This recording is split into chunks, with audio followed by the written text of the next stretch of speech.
Muy buenos días.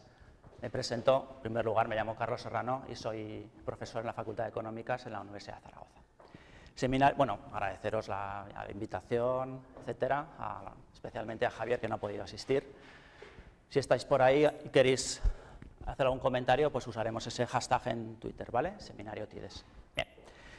Entonces, el título del seminario es Aspectos financieros y sociales de las entidades de microfinanzas. ¿Verdad? Os cuento un poquito la motivación.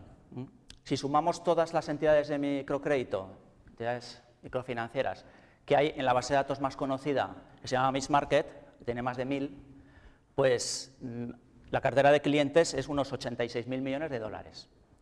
Si nos vamos a ver un solo banco, que es el JP Morgan, es 10 veces más, 837.000. Es decir, una sola entidad financiera, ese banco de Estados Unidos, tiene 10 veces más cartera en préstamos que prácticamente todas las entidades de microcrédito que hay en el mundo, ¿vale? Pero claro, no tenemos que valorarlas solamente por ese impacto. Sabemos que estas entidades lo que hacen es dar pequeños préstamos, pues a lo mejor de unos $500, a personas que están excluidas de los circuitos financieros. Y esa es un poco la gracia del microcrédito. ¿Avanzamos? Bien. Por una parte, además, estas entidades pues, tienen algunas características que para los académicos las hacen muy interesantes. La primera de ellas sería que tiene una vertiente financiera y una vertiente social. Entonces, si estudiamos pues, de un banco cualquiera lo que es la eficiencia financiera, el equivalente sería la eficiencia social. O en un banco queremos saber qué tal está, pues podemos consultar su rating, ¿no? Que también tiene en cuenta los aspectos sociales. Ahí encontraríamos el equivalente en lo social. O si estamos valorando a los clientes de una entidad, por ejemplo, si a mí me van a conceder un crédito, pues el banco me va a decir, bueno, ¿tú qué eres? Ah, pues eres funcionario, ganas tanto dinero, estás casado, etcétera. Un poco los aspectos financieros. Sin embargo, claro, una entidad de microcrédito no se puede fijar solo en eso, tiene que hacer un credit scoring que se llama social. Aquí he puesto como que tiene que haber un equilibrio, ¿no? Una balanza. Lo que pasa es que, fijaros, la parte financiera he puesto como que ya están descansando porque esto digamos que está ya muy trillado, ¿no? Esto ya está muy visto. En cambio, por este lado hay mucho trabajo todavía por hacer. Alguien en el público está haciendo ahora, por ejemplo, su trabajo de fin de grado y ha elegido el microcrédito. Pues por aquí, por todos los aspectos sociales, tienes mucho trabajo por desarrollar. Porque además no podemos trasladar de manera directa todo lo financiero al campo de los microcréditos. ¿Avanzamos? Bueno, este es el equipo de investigación en el que estoy yo. Pues Begoña Gutiérrez, que es bastante pionera en España, hizo su tesis ya hace un montón de años cuando no estaba de moda el microcrédito. Aquí yo, personas sobre todo de Latinoamérica que han venido a trabajar con nosotros, y Cecilio, que es un poco el apoyo estadístico que tenemos de la Universidad de Kent. Bien, avanzamos. Las líneas de investigación que llevamos en el grupo, pues empezamos trabajando en lo que era la eficiencia financiera y social. Nos preguntábamos cómo valorar a estas entidades, ¿no? Qué parámetros teníamos que entresacar para saber si eran buenas o malas. Un fenómeno que desde hace unos años se puso de moda es el desvío de la misión. ¿Qué sucede? Que estas entidades pues, han sido un poco como acusadas de que están corrompiendo su misión y ya no están prestando pues, a los pobres, mujeres, etcétera, sino que están más orientadas al beneficio. La tercera línea que os voy a presentar también en este seminario es cómo deberían seleccionar a los clientes las entidades. Pero claro, no se pueden fijar solo en los aspectos financieros, sino que se supone que deberían de alguna manera maximizar el impacto social, ¿no? Pero eso, claro, es fácil decir, pero difícil de medir. Y luego ya otras líneas que hemos estado trabajando, pues transparencia, el rating, la prima de pobreza, que es muy interesante, y es que resulta que los pobres pagan más por productos, pero no solamente a nivel de microcrédito, sino en general. A una persona pobre pues va a una tienda de barrio y a lo mejor un litro de leche cuesta más caro que en el Carrefour, ¿no? Pero no se puede desplazar porque no tiene coche y el Carrefour suele estar en las afueras. Con lo cual resulta que al final los ricos pagan menos por servicios básicos que van desde la electricidad hasta los alimentos o el crédito. El microcrédito es más caro que un crédito normal. Otro trabajo interesante que también hicimos sobre el margen financiero, en fin, factores que lo explicaban. ¿Avanzamos? Bueno, vamos con la primera línea. Hemos dicho que empezamos mirando un poco lo que era la eficiencia financiera y social, ¿no? Eficiencia, claro, aquí la duda que os he comentado ya antes, ¿lo hacemos solo en términos financieros, midiendo la rentabilidad, la solvencia? Eso parece que no es suficiente, pero fijarnos solo en los aspectos de impacto social, al final, bueno, pues a lo mejor resulta que estamos haciendo una carga demasiado subjetiva y nos encontramos ahí que tampoco parece que sea lo más adecuado, ¿no? Fijarse solo en indicadores alternativos. Esto ya está medianamente resuelto desde hace un montón de años, es la doble bottom line, es decir, intentar conciliar ambos aspectos, que ahora ya sería la triple, ¿no? Metiendo los aspectos también medioambientales, ¿no? Bueno, eficiencia financiera, muy estudiada en todo tipo de entidades. Ya en el año 97 hay un trabajo, pues resume más de 130 estudios. Dice una entidad, o un banco, por ejemplo, es eficiente si con pocos recursos, con pocos inputs, consigue pues, muchos outputs. Eso es la definición de eficiencia.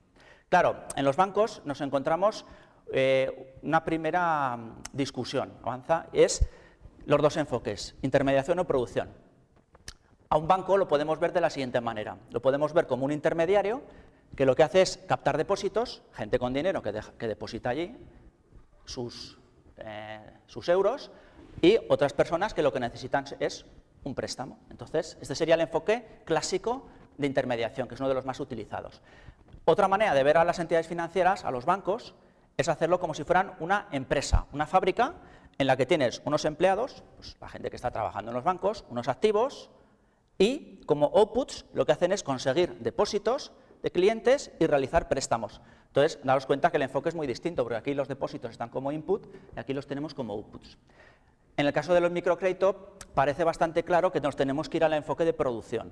¿Por qué? Porque apenas captan depósitos. Daros cuenta que están normalmente en sitios donde hay pobreza y, claro, como son pobres, pues no tienen dinero y no pueden captar depósitos, lo cual es un problema porque el depósito es una fuente muy barata de financiarse. Bien, pero ya tenemos solucionado lo primero. Vamos con el enfoque de producción. Ahí lo que tenemos, por tanto, serán unos inputs, como podrían ser un empleado, los activos, los costes operativos, y nuestras entidades van a conseguir unos outputs, que pueden ser ingresos, o puede ser número de préstamos concedidos, etcétera. ¿Avanzamos? Pero claro, eso por la parte financiera. Por la parte social, ¿qué hacemos? Pues si lo dejamos solo lo anterior,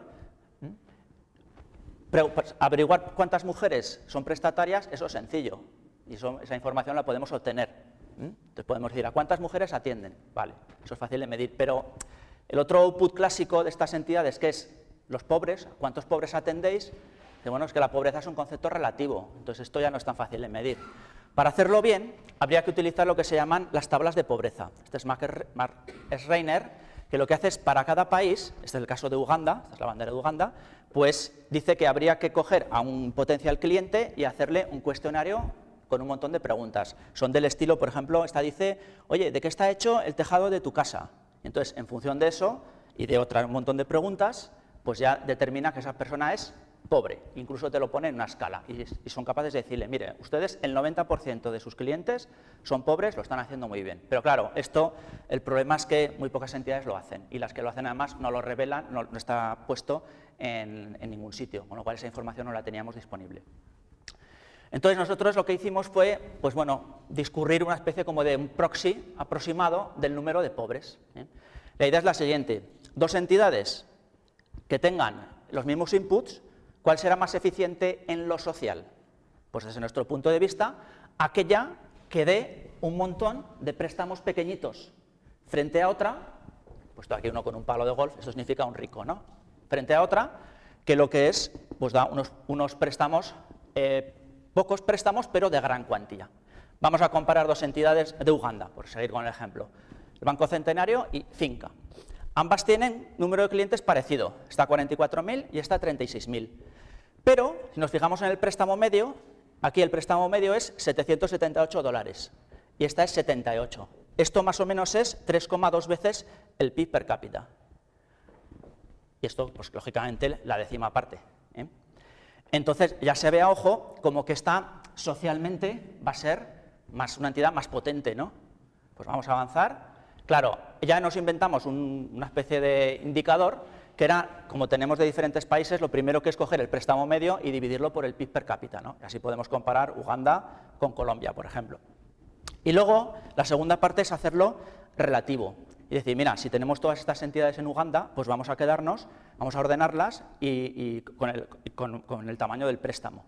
Y digamos que a la que menos, como si fueran un poco los percentiles, ¿no? Cuando estamos comparando la estatura de los chicos, ¿no? Se comparan entre ellos, así sabemos si está nuestro hijo en el percentil superior o en el inferior. Pues esto es un poco la misma idea, ¿no? De tal manera que podemos obtener al final un P, que está entre 0 y 1, que al multiplicarlo por el número de clientes nos sale algo así como el número estimado de pobres. En el caso del Banco Centenario, aplicando estas formulejas, pues nos sale que de los 44.000 clientes podemos estimar que unos 7.000 serían pobres, mientras que en el caso de Finca, de los 36.000 que tenía, 34.000 se podría entender que eran pobres. Avanzamos y de hecho, pues la verdad es que acertamos. Esta es la página web de la primera de las entidades del Banco Centenario. Ya se ve que está orientado, bueno, o sea, aquí salen hasta las cotizaciones de la moneda, banca electrónica, cajeros. Vamos a la otra, a Finca, y ya en su propia página web, preocupación por el impacto social, un botón de hacer donaciones, están orgullosos de que el 19% de sus clientes están por debajo del umbral de la pobreza, o sea, que ni siquiera ganan $1 al día. Y ya casos, o sea, ya se ve que, vamos, que más o menos, aunque sea anécdota, me parece sensato el indicador que hemos hecho anteriormente. Le damos y ahora ya sí que podemos obtener modelización con los inputs y tener una parte social, que es el número de clientes mujer, y el número de clientes que son pobres, por la parte social, y por la parte financiera, los préstamos, ingresos, etc. Bueno, avancemos. Ahora, una vez que ya lo tenemos, ¿qué técnica podemos utilizar? Bueno, pues la más popular es el llamado DEA, o análisis envolvente de datos. Avanzamos. Esto lo que hace es, bueno, es un modelo matemático que sale aquí, bueno, es programación lineal, para entendernos, ¿vale? Ahora saltamos y avanzamos ya. Al final hay un software, hay docenas de programas gratuitos que permiten calcular la eficiencia de esta manera, ¿no? Los datos se toman de la base de datos más importante que hay de microcréditos, que es missmarket.org, aquí los tenemos. Os cuento los resultados del estudio. Lo que encontramos es que, bueno, era la primera pregunta casi que dices, oye, las entidades que son más eficientes en lo financiero, que son más buenas en lo financiero, ¿también son más eficientes en lo social? Hombre, a ver, sí, hay una correlación positiva, 0,34, es significativa, pero no es muy elevada. Entonces, a mí lo que me gusta en ese caso es ponerlo en 4 cuadrantes. ¿Qué nos aparece? Cuanto más eficiente en lo financiero, más eficiente en lo social. Estas serían las mejores entidades, las del cuadrante 1, ¿no? Estas son eficientes en lo financiero y en lo social. Si yo fuera alguien con dinero y les fuera a hacer una donación, me fijaría en estas. Claro, estas de aquí, ¿qué les pasa? Prácticamente no hay ninguna en el cuadrante 4. Estas son eficientes en lo social, muy buenas en lo social, pero malos en lo financiero. ¿Por qué no hay nadie? Porque si no eres eficiente en lo financiero, desapareces, acabas quebrando. O sea, tienes que ser sostenible, rentable y manejarte bien, porque no dejas de ser un banco al final, ¿no? ¿Y estos de aquí qué les pasa? Los del cuadrante 2. Estos son muy buenos en lo financiero, como esa entidad que hemos visto antes, pero flaquean en lo social. Estos, pues seguramente les pasará 2 cosas. Algunas ni siquiera serán microcréditos. Lo que pasa que, como estaba de moda, pues les gusta aparecer ahí, decir, no, tenemos una vertiente social, etcétera. Pero otras, posiblemente, lo que les esté pasando es que estén desviando de su misión, hemos comentado antes, ¿no? Es decir, oye, es muy duro estar ahí con los pobres, mira, ha aparecido un cliente aquí, el del palo de golf, ¿no? Pues mira, le damos el crédito, pim, pam, y ya está, ¿eh? Avancemos. Esta también es interesante, la segunda pregunta. Oye, aquellas que lo hacen bien en prestar a las mujeres, ¿lo hacen también bien en prestar a los pobres? Aquí sí que la correlación es muy elevada, del 90 y tantos, 86, perdón, pero esto, claro, tiene su explicación, porque ya en la propia misión de estas empresas, muchas de ellas atienden a mujeres pobres, con lo cual, digamos, aquí lo que hacemos es plasmarlo. Pero bueno, en cualquier caso se confirma la hipótesis. Vamos con la tercera. Oye, el tipo de entidad, por ejemplo, las ONG o los bancos, pues es que estas entidades de microcrédito, algunas tienen la forma de banco, son bancos que han descendido, digamos. El propio Banco Santander o BBV en Latinoamérica tienen programas de microcréditos, ¿no? Pues entran ahí. Y otras son directamente ONGs que están prestando servicios financieros, ¿no? ¿Cuáles son más eficientes? Pues mira, cada uno en lo suyo. En lo financiero, los bancos, y en lo social, las ONGs, ¿vale? Eso es lo que hemos encontrado. Lo que pasa es que, bueno, no son unas diferencias muy enormes, pero bueno, sí que son estadísticamente significativas, por lo menos en el tema de la mujer. ¿Avanzamos? Encontramos también, o mejor dicho, buscábamos si había relación entre eficiencia social y rentabilidad. Y dices, oye, ya que has dicho que más o menos había relación entre eficiencia social y eficiencia financiera, de ahí con la rentabilidad, ahí ya no. Esto ya es que sería demasiado. Es decir, que sería un poco cuadrar el círculo. Para empezar, estas entidades que están en lo social normalmente no están ávidas de dinero, ¿no? Con lo cual, digamos que no hemos encontrado relación significativa, de lo cual hasta nos alegramos. ¿Avanzamos? Ahora, entre la edad, dice, oye, y cuanto más antiguas son las entidades, una entidad joven y va haciéndose ya mayor, ¿gana en eficiencia? Pues no. Lo que hace es ganar en tamaño, cada vez más activos, pero en eficiencia no. Digamos que lo que hace es engordar, o sea, no son más sabias y lo que hacen solamente es engordar, ¿vale? Bien. Luego ya lo plasmamos con un modelo de regresión, porque esto era el análisis exploratorio. Hombre, el R cuadrado, pues sí, 0 no es para tirar cohetes, un 0,3.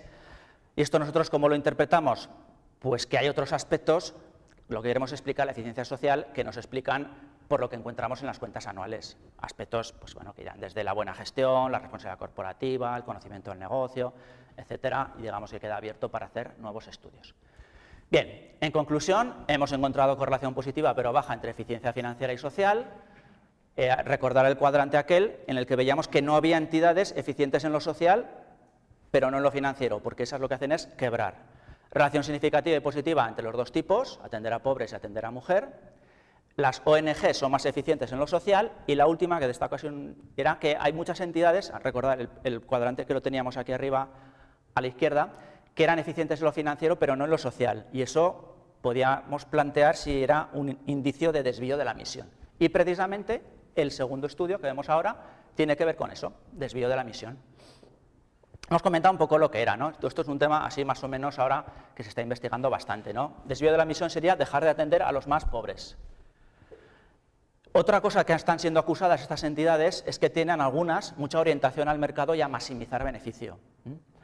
Eso desemboca en que las tasas de interés rondan la usura y aparece el concepto que os he comentado antes de prima de pobreza, que los pobres pagan más.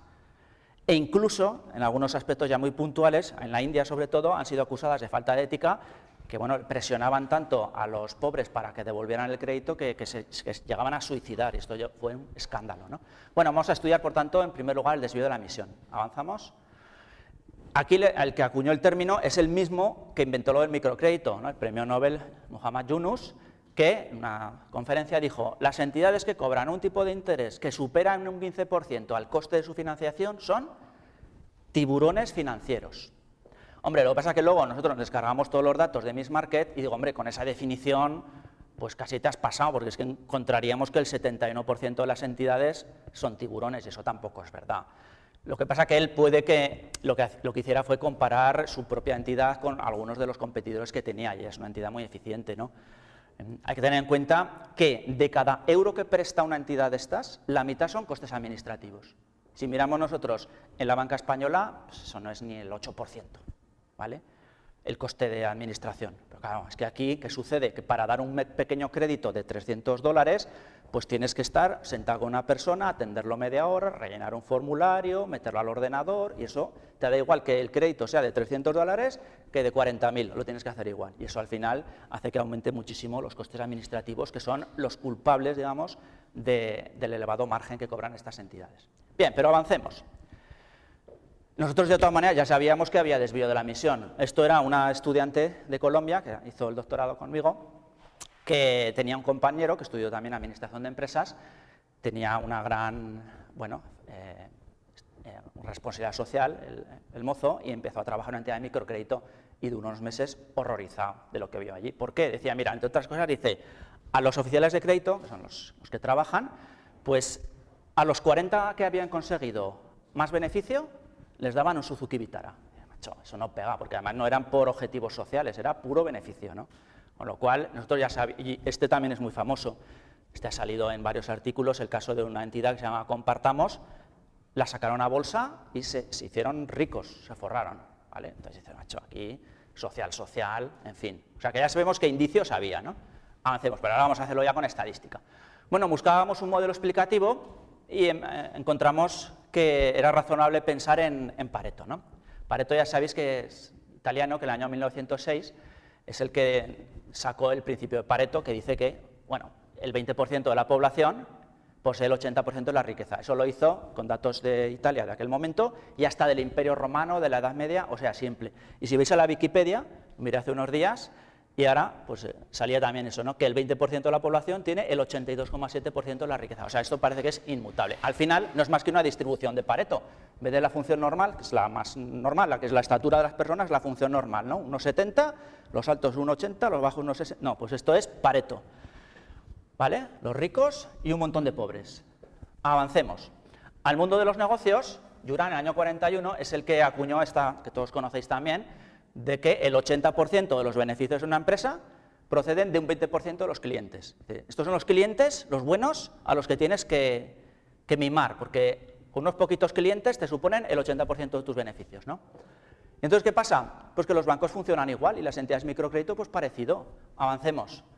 Hay también lo que comentaba antes, ¿no? Si te viene un cliente bueno que te viene con 1 millón de euros, pues ¿qué vas a hacer?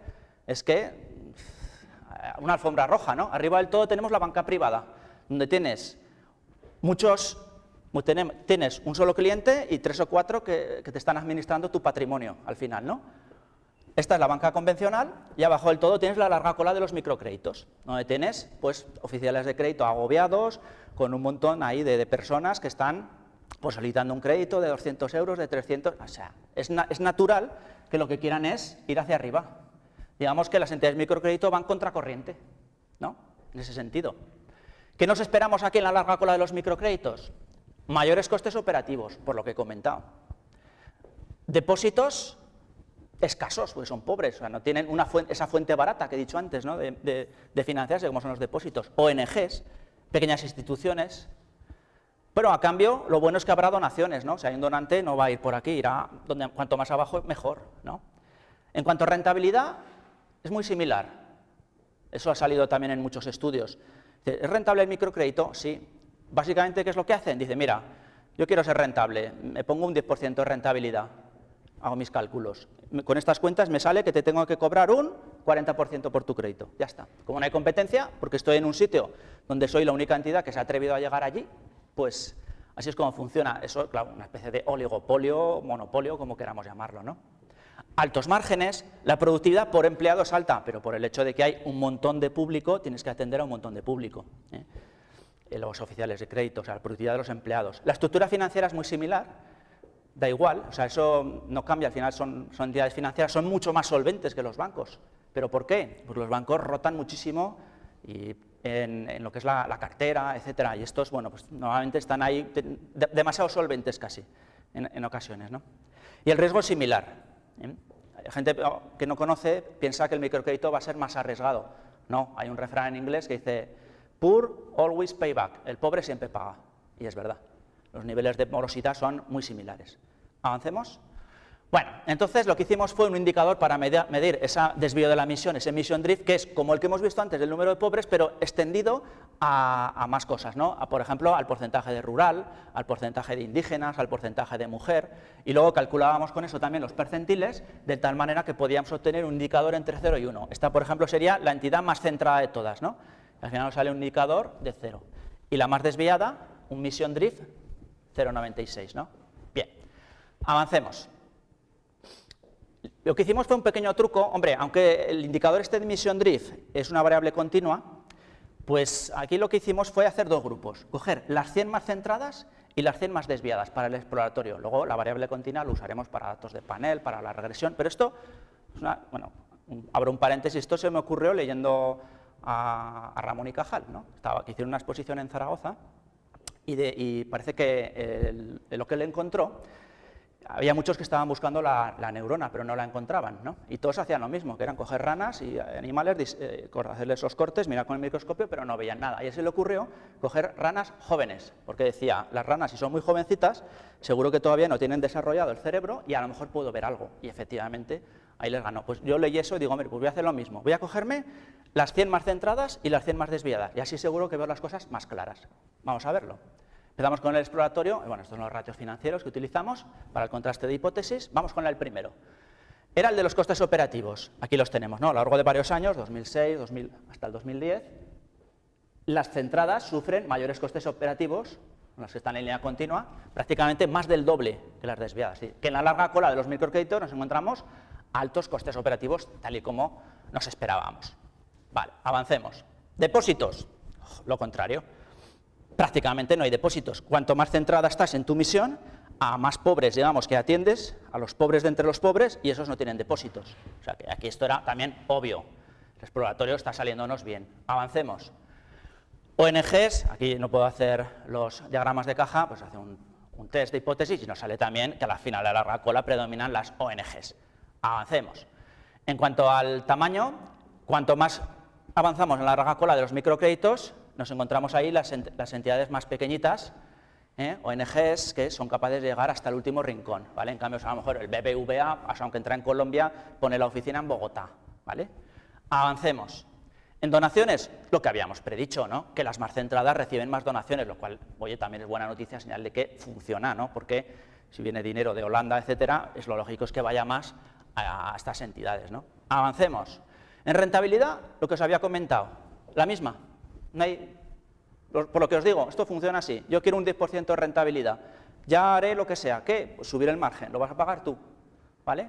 Avancemos. Efectivamente, el margen es mucho más elevado en las centradas. El margen es la diferencia, la diferencia entre lo que cobran, digamos, por los depósitos y lo que paga uno por un préstamo, ¿vale? Avancemos. Y ahí eso hacía que apareciera este fenómeno del poverty penalty. En productividad también, mayor productividad en las más centradas. Claro, pasa que muchos dicen, hombre, estaría bien para mejorar la eficiencia que ganaran en productividad, pero si productivas ya son, porque lo que tienes es un montón ahí de clientela para unos poquitos oficiales de crédito. Lo que hay que hacer es ganar en tecnología, no en productividad de los recursos. Vamos a verlo.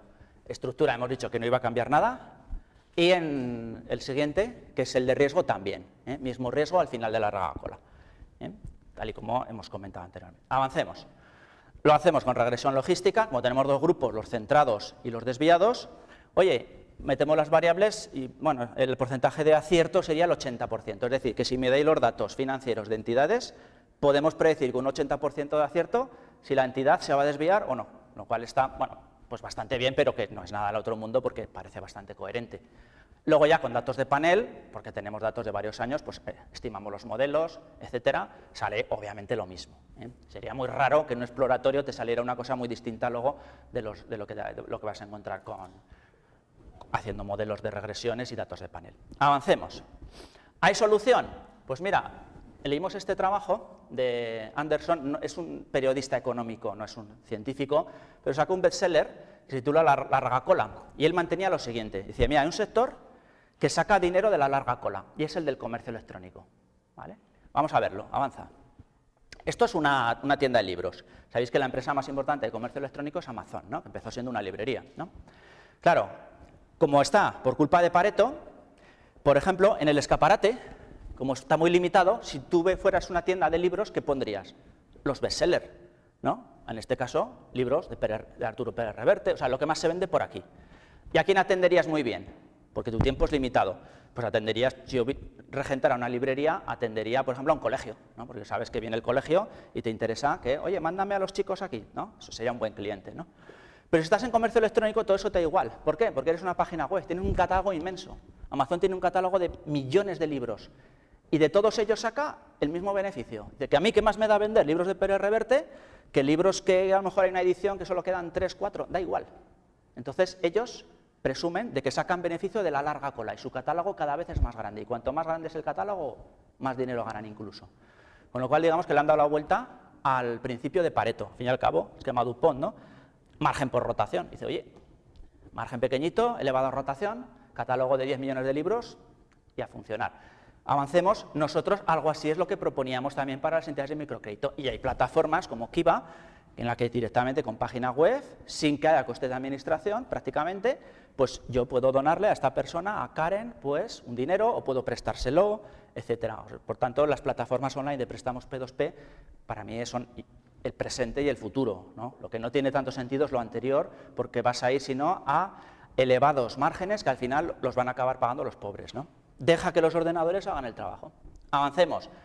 Mira, por ejemplo, lo que es M-Pesa, el líder en Kenia de microcréditos. Ya tiene 19 millones de clientes. Hasta se burlan de los occidentales. Dicen, oye, ¿qué es eso de la tarjeta de crédito? De la Visa.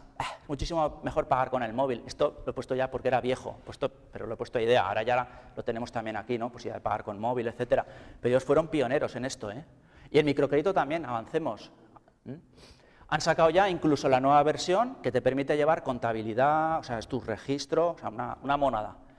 Más, avancemos, porque fíjate, incluso en Senegal ahora mismo ya hay más puntos de acceso de dinero móvil, que son estos, que de microfinanzas. O sea, están ganándoles, estas entidades están ofreciendo, porque una vez que tienes ya en el móvil la plataforma y empezaron haciendo transferencias, porque era muchísimo más barato, bueno, era gratis, al fin y al cabo no es una compañía, no es un banco, es una compañía telefónica, con lo cual dice, a mí, hagáis lo que queráis. Es como cuando empezaron con lo del WhatsApp, ¿no? Antes usábamos SMS y nos cobraban, ¿no?, los unos, y hasta que vino WhatsApp y dijo, esto se puede hacer gratis, ¿no? Pues aquí igual, estos venían del mundo de las telecomunicaciones y decían, nosotros no somos un banco, que os estáis transmitiendo dinero, pues ya está, ¿eh? Mientras que los otros cometieron el error, las entidades financieras, de querer sacar tajada del cobro de comisiones, ¿no? Y ahora, una vez que ya tienen todo ese sistema, dice, sí, pues ahora además vamos a ofrecer microcréditos con el móvil y además vamos a ofrecer todos estos servicios. Y es una compañía telefónica, que es filial de Vodafone, por cierto. Avancemos. Conclusión, existe el desvío de la misión, sí. Es comprensible porque es una mera aplicación del principio de Pareto, ¿no? Casi lo que decía antes, ¿no? Que lo raro es que haya esas entidades que quieran ir ahí a ese nicho a buscar negocio. ¿Qué nos encontramos en la larga cola? Costes, no hay depósitos, mayores márgenes, etcétera, pero en riesgo y rentabilidad igual. Hay una solución técnica que sería rotar más y bajar los márgenes, es decir, darle más a la manivela.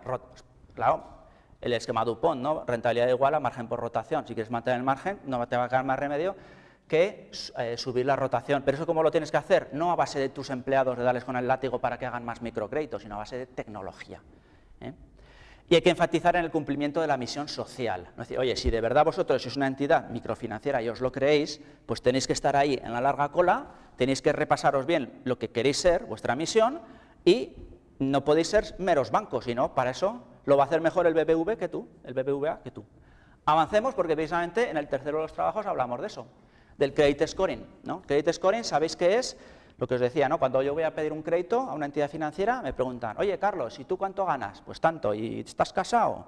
Sí. ¿Y dónde trabajas? En la universidad. Pues bien, tal. Y al final me dicen, vale, crédito concedido. Bien.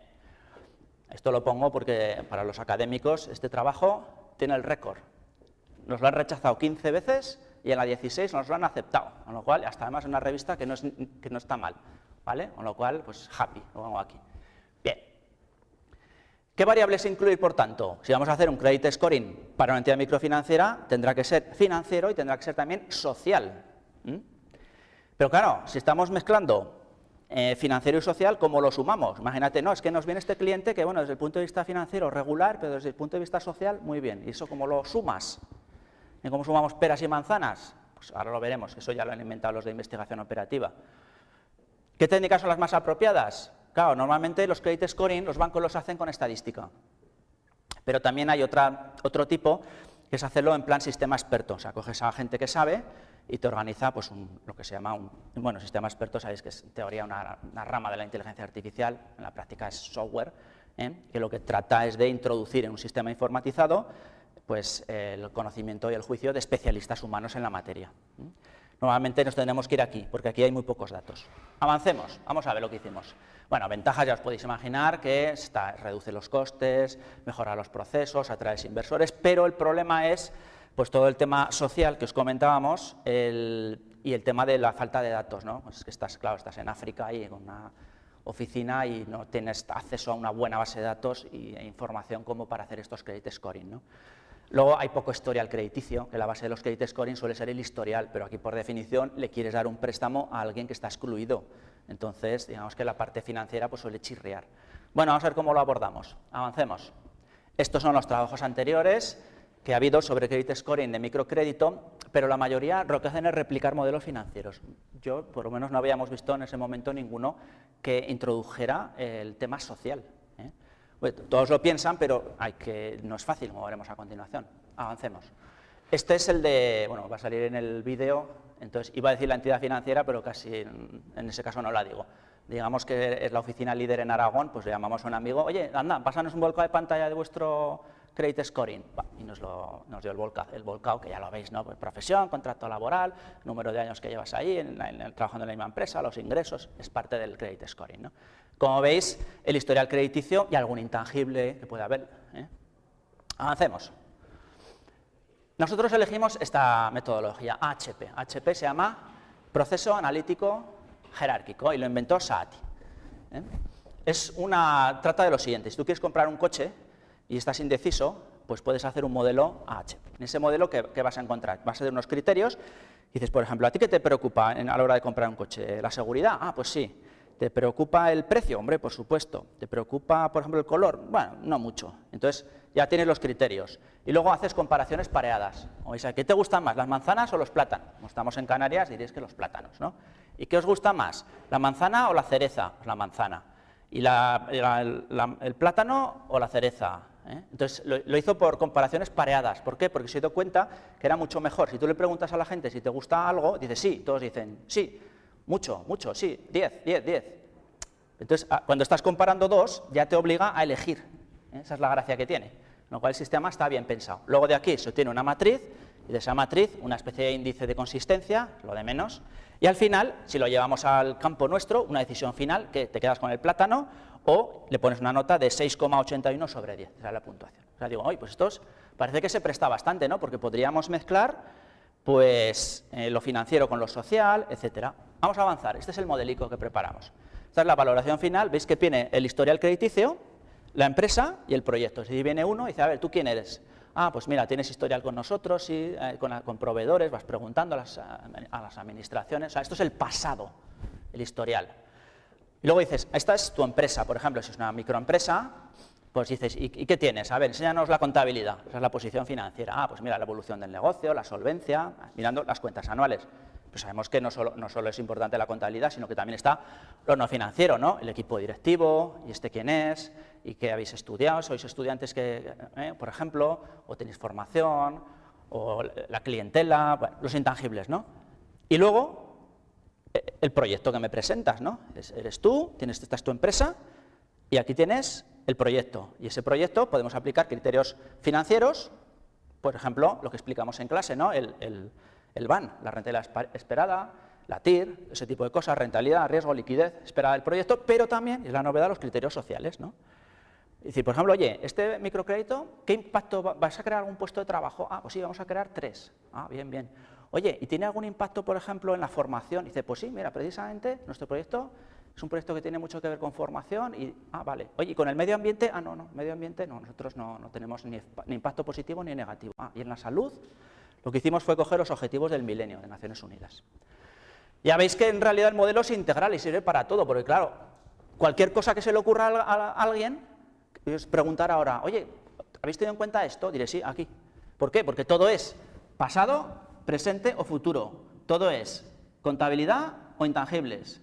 Y todo es criterio financiero o criterio social.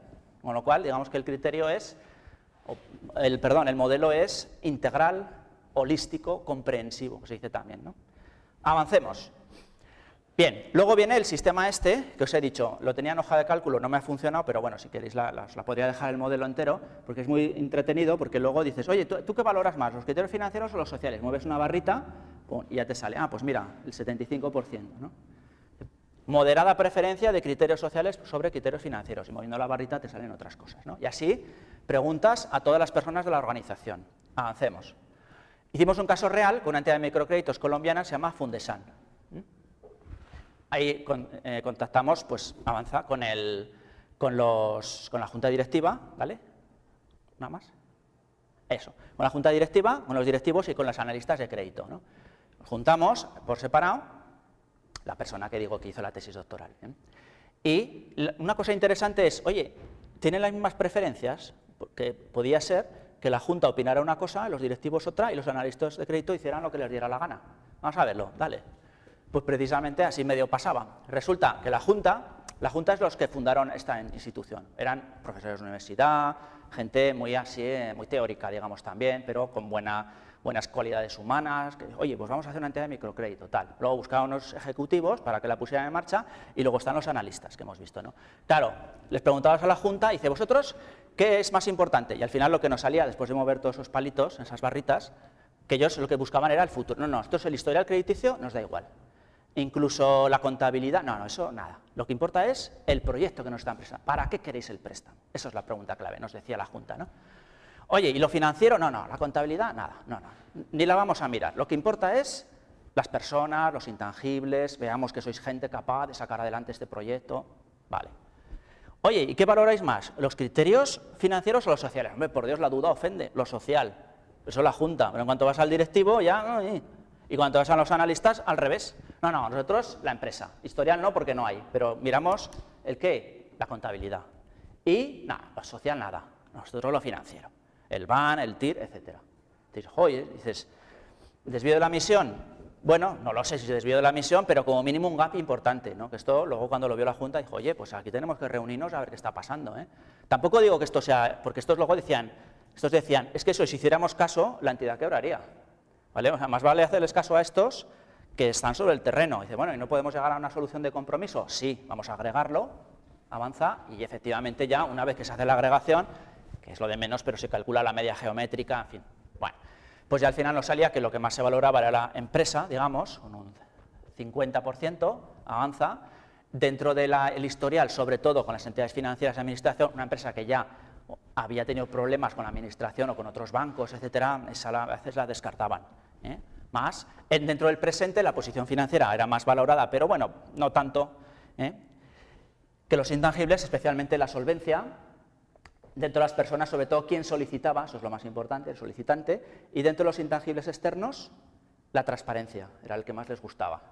Y avanza dentro del proyecto la parte financiera, sobre todo los riesgos, y dentro de la parte social, que era la que más pesa, el impacto en el empleo y en la formación. Eso es lo que buscamos. ¿Por qué? Porque esto es lo que tiene, esta es nuestra misión. Si tú miras en nuestra página web, en nuestra misión pone que somos una entidad que damos microcréditos y lo que queremos es mejorar el empleo y la formación de Colombia. Pues eso se tiene que reflejar ahí en el modelo. Avancemos, luego ya, bueno, esto es la parte ya de ponerlo en marcha con los formularios, ¿no?, de la empresa. Avancemos. La parte financiera, bueno, pues con hoja de cálculo, pues, sí, el beneficio, el no sé qué, o sea, esto es lo clásico, ¿no? Y ya cada uno, pero sí, mira, la calificación es alta, vale, perfecto. Y la parte social, aquí teníamos problema, digo, oye, ¿cómo metemos al final la parte social? Porque hay que cuantificarla.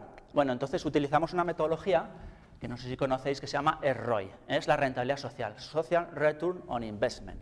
Bueno, es una metodología ya que ya está inventada, que trata de hacer un poco como si fuera el BAN, que sonará de finanzas, ¿no?, el valor actual neto de una inversión, descontar los flujos de caja futuros, pero teniendo en cuenta los costes sociales y los resultados sociales, no solo los económicos.